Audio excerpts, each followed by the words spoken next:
Hello everyone, today we're gonna see how to install Tlauncher on Windows. Firstly, go to the official website of the tlauncher.org. Click the Download Tlauncher button and choose the Windows version.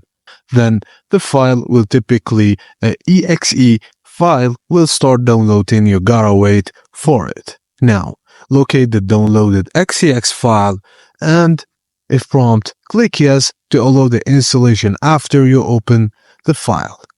Select the installation directory and check the options to install Java if you don't already have it. Just click Install and wait for the process to complete, and once finished, just click Finish to finish the installation. Just click on the Tlauncher shortcut on your desktop or search for it in the Start menu, choose the Minecraft version you want to play and click Install and let it download the required files. And that's it guys. Thank you for watching and please don't forget to like and subscribe for more.